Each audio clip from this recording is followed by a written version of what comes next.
आयज़ा समीर की कॉलर पकड़ लेती है और उससे कहती है तुम्हारा दिमाग ख़राब हो गया है, पागल हो गए हो तुम, क्या बकवास कर रहे हो, झूठ मत बोलो समीर, बताओ बिलाल कहाँ है। तो फिर समीर कोई जवाब नहीं देता है, वो उसकी आंखों से आंसू गिर रहे होते हैं, वो बहुत अपसेट है, एकदम शैटर है, टूट चुका है और उसके कंधे एकदम ढीले हैं। तो शिरीन आती है, शिरीन कहती है नहीं समीर ऐसा मत कहो, मुझे बताओ मेरा बेटा कहाँ है, कहाँ है वो उससे कुछ नहीं हो सकता, वो ऐसे नहीं हो सकता, ये झूठ है, वो इतने सालों बाद मुझे मिला था, वो दोबारा मुझसे नहीं छिन सकता। तो फिर वो कहता है समीर की माँ मैं सच कह रहा हूँ, बिलाल अब इस दुनिया में हमारे बीच नहीं रहा है, वो जा चुका है, वो मर चुका है। तो फिर आयज़ा समीर के एक थप्पड़ मार देती है कि दिमाग ख़राब हो गया तुम्हारा, झूठ बोल रहे हो तुम, ऐसा कुछ नहीं है, बिलाल ज़िंदा है, बिलाल बिल्कुल ठीक है। अमीर कहता है कि तुम्हें यकीन नहीं आ रहा है, हाँ आयज़ा ये देखो, और वो अपने पास से बिलाल की चेन, उसकी रिंग, उसकी वॉच दिखाता है कि और उसके कपड़ों के कुछ टुकड़े। वो कहता है कि जिस झील में बिलाल गिरा था उस झील में बेइंतहा मगरमच्छ हैं, इतने सारे मगरमच्छ हैं कि कहा तो ये भी जाता है कि अगर कोई एक बार उस झील में गिर जाए तो वापस लौट के नहीं आता है, हमें बस कुछ टुकड़े और ये चीज़ें मिली हैं, देखो उसके कपड़ों के टुकड़े और ये सामान। तो फिर आयज़ा उन्हें अपने हाथ में लेती है और उसे देखती है तो उसे बिलाल की याद आती है। मुझसे ज्यादा कोई तुमसे मोहब्बत नहीं कर सकता, कोई मुझसे ज्यादा तुम्हारी परवाह नहीं कर सकता, मुझसे ज्यादा ख्याल नहीं रख सकता तुम्हें, मेरे पास तुम्हारे अलावा कोई कीमती चीज नहीं है। मैं बहुत खुश हूँ, तुम्हारी खुशी के लिए कुछ भी कर सकता हूँ। ऐसा रोने लगती है चीख मार के बहुत ज़्यादा, और शिरीन बेहोश हो जाती है। तो फिर समीर उन्हें पकड़ता है और उस्मान और सब अपना बैठ जाते हैं, बहुत अपसेट होते हैं, रोने लगते हैं। तो उस्मान कहता है नहीं नहीं भाई साहब ऐसा नहीं हो सकता, मेरे बेटे को कुछ नहीं हो सकता। तो गुलाम हैदर कहता है आप अपने आप को संभालिए, और सभी रो रहे होते हैं बहुत ज़्यादा, एक टेंस, बहुत ही ज़्यादा एक सैड इमोशनल मोमेंट होता है। अब कुछ देर बाद आयज़ा कमरे में बैठी होती है, बिल्कुल ही उजड़ी हुई, मतलब कोई ज्वेलरी नहीं है, बाल बिखरे होते हैं, बहुत सैड है और आंखों से आंसू कंटिन्यूसली गिर रहे हैं, और वो बिल्कुल अकेली बैठी है सन्नाटे में, और उसे बिलाल का ख्याल आ रहा है, बिलाल की बातें उसके कानों में गूंज रही होती हैं, एक एक लफ्ज़ जो उससे कहा था, हर बात, हर वादा, हर मोमेंट उसे याद आ रहा होता है। और सामने बिलाल की तस्वीर लगी होती है जिसमें वो मुस्कुरा रहा है। तो वो उसे देखती है और उसे देख के कहती है, आयज़ा उस फ़ोटो को देख के उससे बात करने लगती है, उसे देख के कहती है कि आपने कहा था कि हम एक नई ज़िंदगी शुरू करेंगे, अब मैं किससे लड़ूंगी, किससे रूठूंगी, किससे बातें किया करूंगी बिलाल, मैं किसके लिए सजूंगी, किसके लिए जीऊंगी मैं, आप मुझे ऐसे छोड़ के नहीं जा सकते, आपने कहा था कि आप मुझे कभी छोड़ के नहीं जाएंगे, आपने कहा था आप मुझे कभी नहीं छोड़ के जाएंगे, तो ये सब क्या है बिलाल, आप ऐसे छोड़ के नहीं जा सकते मुझे बिलाल, एक बार वापस आ जाए बिलाल। इतने वहाँ पे समीर आता है, समीर कहते हैं आयज़ा संभालो अपने आप को, बिलाल अब वापस नहीं आएगा। तो आयज़ा कहती है झूठ बोल रहे हो तुम, नहीं ये झूठ है बिलाल, ऐसे मुझे छोड़ के नहीं जा सकते, वो वादा करके गए थे कि वो लौट के आएंगे। उस टिया ने, तो समीर कहता है टिया ने उसे गोली मार दी, हमारा बिलाल हमारा भाई, हमने उसे हमेशा के लिए खो दिया, मैं टिया को सख्त से सख्त सज़ा दिलवा के रहूँगा। तुम अपसेट मत हो आयज़ा, संभालो अपने आप को, हिम्मत रखो, जो सच है उसको एक्सेप्ट करो, अब यही सच है, तुम्हें आगे की ज़िंदगी बिलाल के बिना ही गुजारनी है, मान लो इस बात को। तो आयज़ा कहती है नहीं ये सब बकवास है, सब झूठ है, ऐसा हो ही नहीं सकता, बिलाल को कुछ नहीं हो सकता, तुम पागल हो गए हो समीर, एक बार ढूंढने की कोशिश तो करो, क्या पता बिलाल कहीं ज़िंदा हो, कहीं हो, तुम्हें कुछ पता भी है, तुमने कुछ भी कोशिश नहीं की, तुम बस ऐसे ही हाथ झाड़ के वापस आ गए हो। नहीं समीर प्लीज़ एक बार मेरे लिए देख लो।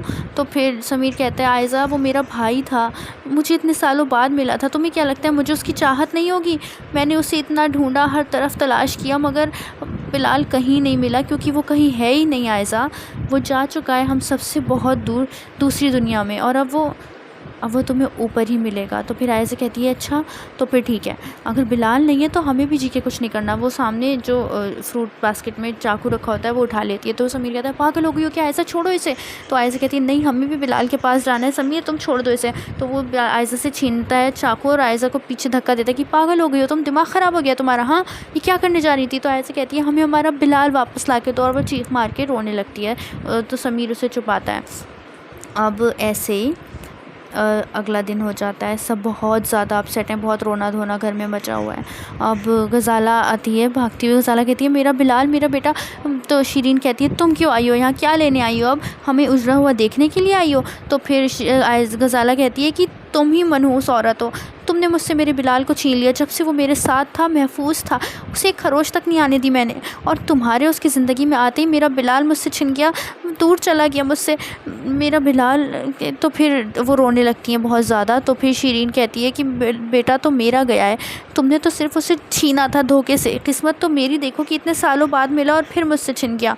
और ऐसे ही सब रो रहे होते हैं बहुत ज़्यादा। आयज़ा बिल्कुल अपसेट बैठी होती है। सिद्रा कहती है आयज़ा पानी पी लो, कुछ खा लो, तुमने कुछ नहीं खाया है।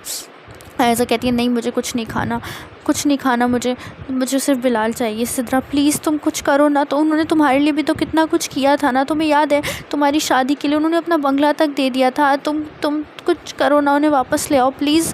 तो फिर सिद्रा कहती है आयज़ा अगर मेरे हाथ में होता तो मैं उसे कभी जाने ही ना देती, पर मैं क्या करूँ आयज़ा, मेरे हाथ में कुछ नहीं है। बिलाल तुमसे दूर हो चुका है, वो जा चुका है, इस बात को समझ लो और सब्र करो। और आयज़ा उसके गले लग के रोने लगती है और शबाना भी बहुत रो रही होती है। आयज़ा अब कमरे में अकेली बैठी होती है और वो अब बिलाल के फ़ोटो को देख रही होती है। उसके हाथ में बिलाल का फ़ोटो होता है, बिलाल का और उसका दोनों का फ़ोटो होता है। वो उसमें दोनों बहुत ज़्यादा खुश हैं। आयज़ा कहती है उसे देख के कि आपने तो सिर्फ़ एक गोली खाई बिलाल, लेकिन मुझे तो ज़िंदगी भर हर पल उस गोली की गूंज सुनाई देगी। मैं कैसे जीऊँगी आपके बिना? मेरा गुनाह, मेरा सब कुछ थे आप तो मेरी दुनिया थे। आप ऐसे कैसे जा सकते हैं बिलाल? तो आयज़ा को बिलाल की बात याद आती है कि बिलाल कहता है कि अगर हम मर भी गए ना आयज़ा, तो आप हमारी यादों से हमेशा लड़ती रहेंगी। तो फिर आयज़ा उसको मारती है कि अल्लाह ना करे आपको कभी कुछ हो।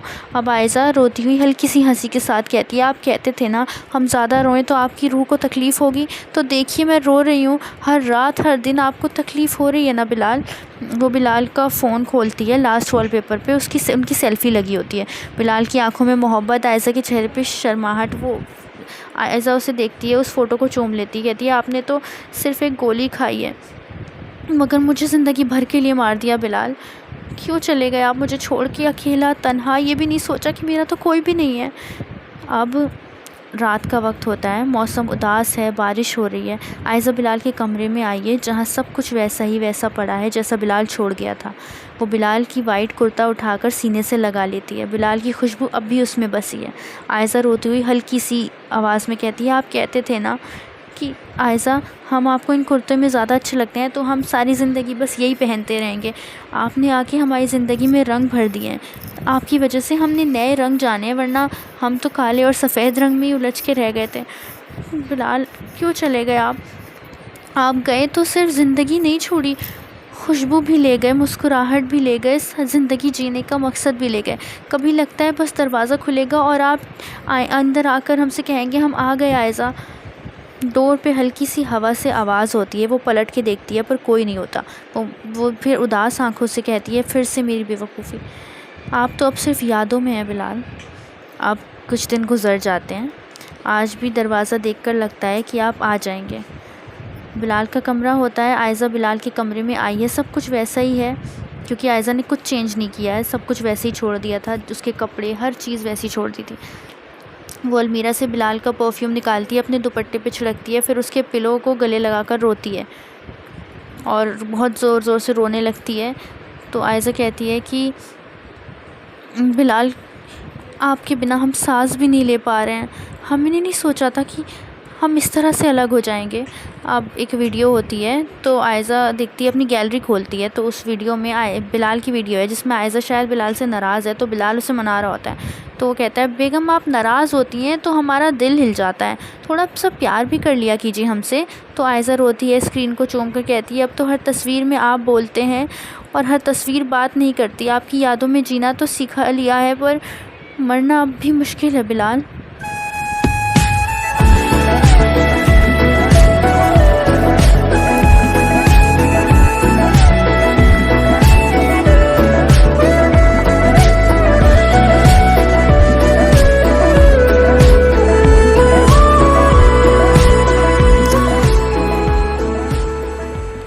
अब आयज़ा रोने लगती है फ़ोटो को गले लगा के और ऐसे ही वक्त गुज़र जाता है।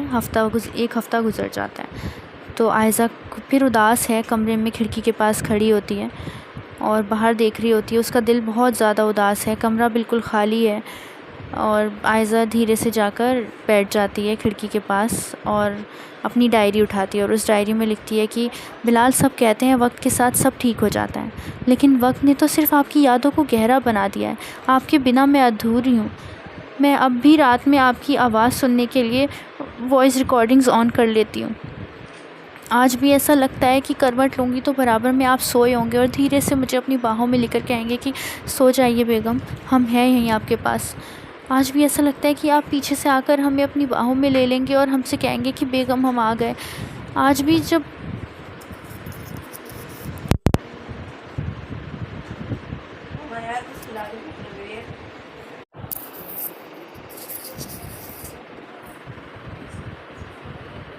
आप आज भी मेरे ख्वाबों में आते हैं बिलाल, पर सुबह आँख खुलते ही सब कुछ टूट जाता है। और आयज़ा बहुत बहुत ज़्यादा अपसेट है, रोने लगती है। उसके आंसू उसकी डायरी पे गिरते हैं और वो टेबल पे सर रख कर ऐसे ही रोने लगती है। अब अगली सुबह होती है तो आयज़ा 2 कप चाय बनाती है और अपने कमरे में ले जाती है। तो सब उसे देख रहे होते हैं। तो फिर गज़ाला कहती है कि आयज़ा तो भी शिरीन के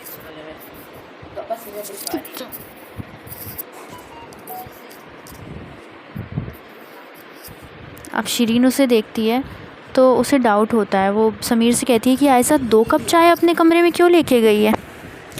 तो फिर समीर कहता है कि पता नहीं अम्मी, मैं देखता हूँ। समीर आता है, वो इतने दरवाज़ा खोलता है, इतने वहीं रुक जाता है। तो आयशा बैठती है और दोनों कप चाय वहाँ पे रखती है और टेबल पे, और एक तरफ बैठ जाती है। और क्या, सामने बिलाल का फ़ोटो रखा होता है सामने वाली चेयर पे, और दूसरी तरफ वो खुद बैठती है। और वो कहती है कि देखिए वैसे ही बनाया जैसा आप कहते थे, अदरक थोड़ा ज़्यादा, शक्कर कम। आप आज भी नहीं आए चाय पे, अब तो आप कभी नहीं आएंगे। पता है लोग कहते हैं मैं पागल हो गई हूँ, पर मुझे फ़र्क नहीं पड़ता क्योंकि आप जैसे दीवाने के लिए पागल होना ज़रूरी है। और समीर ये देख के बहुत ज़्यादा चौंक जाता है। उसको ऐसा लगता है कि शायद आयशा को इस सदमा बहुत ज़्यादा गहरा पहुँचा है और इससे उसकी मेंटल हेल्थ पे इफ़ेक्ट हो रहा है। और समीर की आंखों में आंसू आ जाते हैं ये सब देख के। आयशा फिर रोने लगती है। समीर तो चला जाता है वहाँ से, आयशा रोने लगती है। आयशा कहती है मैं टूट गई हूँ, हर दिन उसकी यादों में मर रही हूँ। वो कहते थे आप रोना बंद कीजिए, हम नहीं देख सकते, तो उससे कहना मैं रोज़ रो रही हूँ। अब रात हो जाती है। अब रात का वक्त होता है। आयशा बेड पर अकेली लेटी होती है। बिलाल की जगह एकदम खाली होती है और वो धीरे से उसे छूकर देखती है। उसके आंसू गिर रहे होते हैं। आयशा कहती है देखिए बिलाल, आपकी रूह कभी तसल्ली नहीं पाएगी क्योंकि मैं कभी मुस्कुरा नहीं सकती। अब आप तो चले गए, पर सज़ा मुझे मिल रही है हर रोज़, हर रात, हर सांस में। ऐसा लगता है कि आप यहीं हैं मेरे पास, पर आप नहीं होते। जब मैं करवट बदलती हूँ तो मैं ख़ुद को बहुत अकेला पाती हूँ बिलाल। हर जगह, हर मोड़ पे, इतनी भीड़ में भी मैं हमेशा अकेली रहती हूँ। हमें सारी ज़िंदगी इस चीज़ का मलाल रहेगा कि हमने आपसे कभी ठीक से बात तक नहीं की, और अब जब मौका मिला तो आप हमें यूँ छोड़कर चले गए। हमेशा आपसे झगड़ते रहे, आपको बुरा भला कहते गए। आप क्यों चले गए बिलाल, हमें ऐसे छोड़कर? अब हम किससे झगड़ेंगे, किससे कहेंगे कि हम आपसे नफ़रत करते हैं, जबकि हमारे दिल में आपके लिए बेइंतहा मोहब्बत है। हम तो ढंग से इजहार भी नहीं कर पाए थे और आप यूँ बीच राह में हमें छोड़ के चले गए। से ज्यादा कोई तुमसे मोहब्बत नहीं कर सकता। अब जब हम बीमार होंगे तो कौन हमारा ख्याल रखा करेगा? कोई मुझसे ज्यादा तुम्हारी परवाह नहीं कर सकता, मुझसे ज्यादा ख्याल नहीं रख सकता तुम्हारा। मेरे पास तुम्हारे अलावा कोई कीमती चीज नहीं है। क्या हाल कर लिया है तुमने अपनी आंखों का? तुम्हें मुझ पर तरस नहीं आता? मेरे पास सब कुछ है, इमामा ने मुस्कुरा कर कहा। वो तो अब मेरे पास भी है। अब तुम इतनी सी बात पर भी जो ब्लश हुआ करोगी तो मामला जानलेवा हो जाएगा। अब ऐसे ही काफ़ी अरसा गुजर जाता है। 1 महीना होने वाला होता है। आयशा डाइनिंग टेबल के पास से गुज़र रही होती है तो वो वहाँ देखती है और उसके सामने एक तस्वीर बन जाती है। उसके सामने वो मंज़र बिल्कुल असली हो जाता है। ऐसा लगता है जैसे सब कुछ सच में हो रहा हो।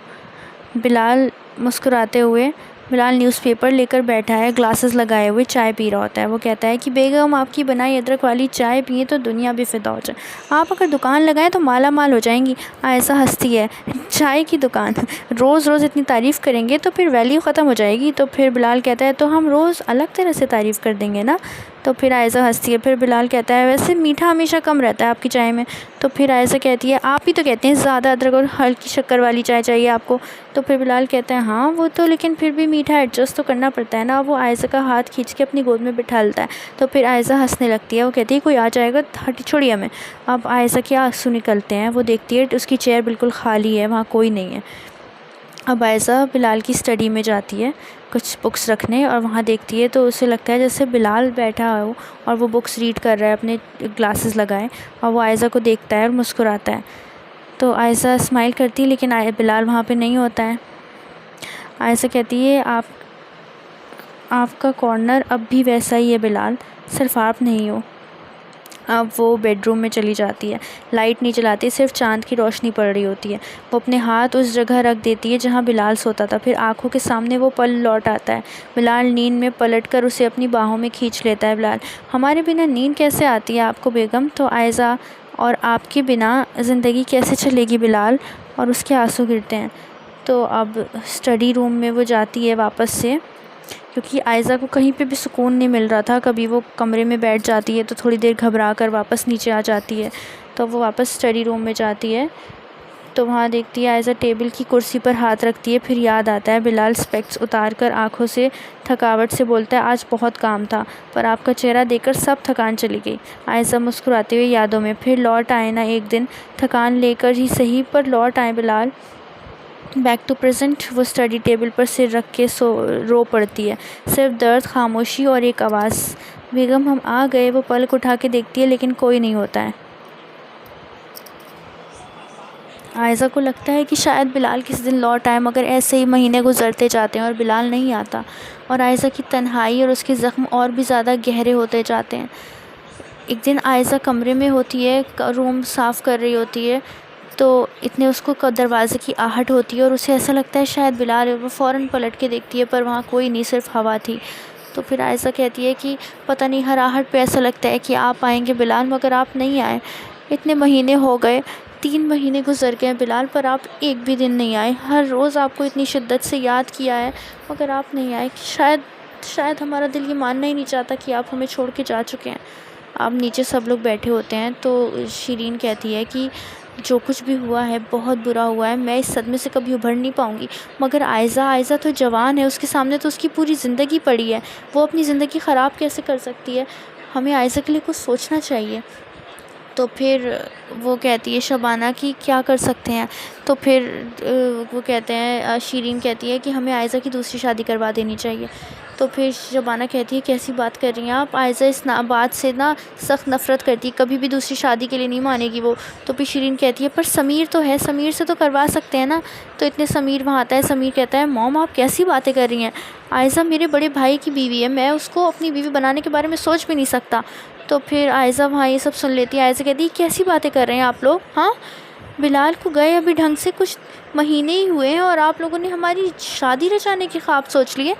आप मामी, आप कैसे सोच सकती हैं इस तरह की बात? तो फिर शिरीन कहती है बेटा तुम्हारे सामने तुम्हारी पूरी ज़िंदगी पड़ी है, अब बिलाल के सहारे, रातों के सहारे तो तुम नहीं गुजार सकती ना। तो आयशा कहती है मेरे लिए बिलाल की यादें काफ़ी हैं, वो मेरे दिल में बसते हैं, मैं उनकी यादों के सहारे पूरी ज़िंदगी गुजार सकती हूँ। और वो रोती हुई वहाँ से भागकर ऊपर चली जाती है और बिलाल का फ़ोटो उठाती है और उससे कहती है देख रहे हैं बिलाल, आप क्या चले गए? सबको मौका मिल गया हमें बातें सुनाने का, सब अपना रोब जमा रहे हैं हम पे, सब कह रहे हैं कि हमारी शादी करवा देंगे। उन्हें समझ में नहीं आता कि आपकी जगह कोई नहीं ले सकता बिलाल। अगर आप होते तो आपका तो खून खौल जाता, हमारी किसी और के साथ नाम जुड़ते ही आपको कितना गुस्सा आ जाता था, हमें आज भी याद है। हमें याद है किस तरह आप हमें हमारी शादी से उठा कर ले गए थे, जब समीर से हमारा नाम जुड़ा था, आपसे बर्दाश्त नहीं हुआ था। किस तरह छोटी छोटी बात पे जल जाते थे आप, हम आपको छेड़ते थे और आप हमसे रूठ जाते थे।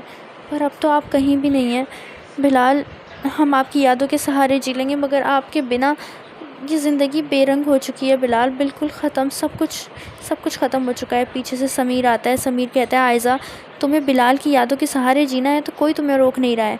बिलाल तुम्हारी यादों में ज़िंदा है, तुम्हारी मुस्कुराहट में ज़िंदा है, तुम्हारे आसपास हर चीज़ में ज़िंदा है। पर इस तरह रोगी तो उसकी रूह को बहुत तकलीफ़ पहुँचेगी आयज़ा। रोना धोना बंद करो और ज़िंदगी में आगे बढ़ो। ठीक है, तुम्हें शादी नहीं करनी, मगर आगे तो बढ़ना होगा ना। कल तुम जॉब इंटरव्यू के लिए चलो, जब तुम जॉब करोगी तुम्हारा दिल भी बहलेगा। तो फिर आयज़ा कहती है पर समीर, तो समीर कहता है नहीं, अब और कुछ नहीं, मैं तुम्हारा बहुत अच्छा दोस्त हो, तुम मानती हो ना ये बात, तो मेरी बात नहीं मानोगी? तो फिर आयज़ा कहती है ऑफ़ कोर्स मानूंगी। अब अगली सुबह होती है, आयज़ा तैयार हो रही होती है, बहुत अपसेट है लेकिन ऐसे ही तैयार हो रही होती है। अब वो जैसे ही कबर्ड खोलती है उसमें बिलाल के कोट और जैकेट्स टंगे होते हैं, तो वो बिलाल के सूट उतार के देखती है और उसे सीने से लगाकर रोने लगती है। वो सिसकियों से रो रही होती है बहुत ज़्यादा। और बिलाल की टाई देखती है, वो कहती है कि किस तरह आप हमसे नाराज़ हो गए थे, अपनी टाई तक नहीं बनवाई थी हमसे, और आज देखें बिलाल ये सारी सूट, ये सारी चीज़ें यहीं ऐसी पड़ी हैं, आप नहीं हैं इन्हें पहनने के लिए। आज कोई हमें अपनी बाहों में लेकर नहीं छुपाता बिलाल, कोई हमारे आंसू नहीं पोंछता, कोई हमसे नहीं पूछता कि खाना खाया या नहीं, कोई हमें आकर अचानक से हक नहीं करता, गोद में उठा नहीं लेता, कोई रात को जब हमें नींद ना आए तो हमारी बेचैनी देख के बेचैन नहीं होता है बिलाल। वो सिर्फ आप थे और आपकी जगह कोई नहीं ले सकता। हम आपको कभी नहीं भूल सकते बिलाल, भले ही आज आप चले गए हो, मगर आप हमारी यादों में हमेशा ज़िंदा रहेंगे, हमेशा।